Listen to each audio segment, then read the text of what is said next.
Aku menemukan buku harianku dulu, berisi tentang kesukaanku, keinginanku, dan rahasia tergelapku. Tetapi itu bukan tulisanku. Aku menutup dan mengunci pintu ruang bawah tanah pada adikku sebagai prank. Saat aku sedang tertawa, adikku muncul di belakangku dan menanyakan apa yang aku lakukan. Tidur di kabin pada Pizzaku datang dan pengantar pizza berkata, "Selamat makan kalian berdua." Aku senang karena bukan aku saja yang melihatnya. Tengah malam, aku berjalan pulang sehabis kerja.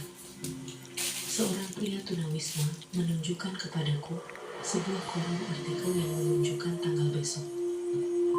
Di dalam koran tersebut dikatakan, aku dibunuh oleh seorang pria tunawisma saat berjalan pulang. Saat usiaku 10 tahun, aku mengatakan pada ayahku, jika aku ingin menjadi dokter bedah. Ayahku memberi semangat dengan berkata, siapapun bisa jadi apapun. Seminggu setelahnya, aku melihat diriku terpampang di koran. Ya, meskipun ayahku telah tiada, aku tetap menyayanginya, karena dia menjadi pasien pertamaku. Ibuku masuk ke kamarku tanpa tahu aku sedang berdiri di belakangnya. Lalu, aku memegang pundaknya dan berteriak, "Ciluk, Bah!" Ia pun menjerit histeris dan berlari keluar. Aku sudah sering menjahilinya seperti itu, namun kurasa ini lebih lucu jika aku masih hidup. Waktu itu, aku habis berbelanja ke keluar bersama ibuku. Kemudian kami bertemu dengan mantan rekan kerja ibuku. Pria itu memperkenalkan dirinya sambil menjabat. Setelah beberapa saat, dia pergi dan ibuku bilang, pria itu dipecat karena dulu ia telah membunuh 3 orang. Aku merasa takut selama 5 menit ke depan, sampai teringat kalau profesi ibuku adalah dokter bedah. Aku selalu mengira kucingku memiliki masalah penglihatan. Matanya selalu terpaku pada wajahku. Hingga akhirnya suatu saat, aku menyadari kalau dia selalu menatap sesuatu di belakangku.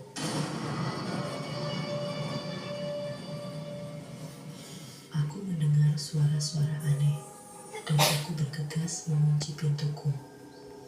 Namun, tanpa kusadari, aku telah mengunci makhluk itu di dalam bersamaku. Aku suka menonton film komedi dengan tertawa sangat keras. Tiba-tiba ibuku mengetuk pintu kamarku dan berkata, "Nak, sudahlah. Kamu sudah tenang di alam sana." Aku terbangun dari tidurku karena mendengar suara langkah kaki dari luar. Aku menatap jendela itu karena aku merasa ada yang mengawasi aku dari sana. Beberapa saat kemudian, terdengar bisikan di telinga kiriku. Bukan di sana, tapi di sini, tepat di sampingmu. Iklan, maaf. Iklan guys, iklan. Maaf. Yang megang videonya Dinda guys. Oke, kita skip dulu. Kamu sayangnya sampai Pagi itu, aku sedang sendirian di rumah hingga datanglah temanku. Aku bercerita banyak padanya. Setelah kami berbincang-bincang, dia pamit untuk pulang ke rumah kosong di sebelah rumahku.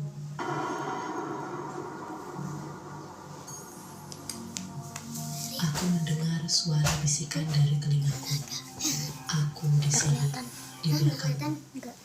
Saat aku berbalik, hanya ada cermin yang memantulkan bayangan diriku yang sedang tersenyum.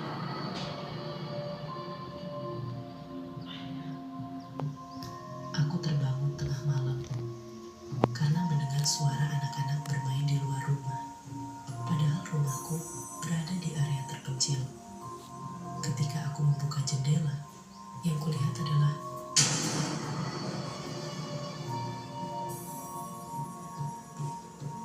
setelah aku memasang CCTV di rumah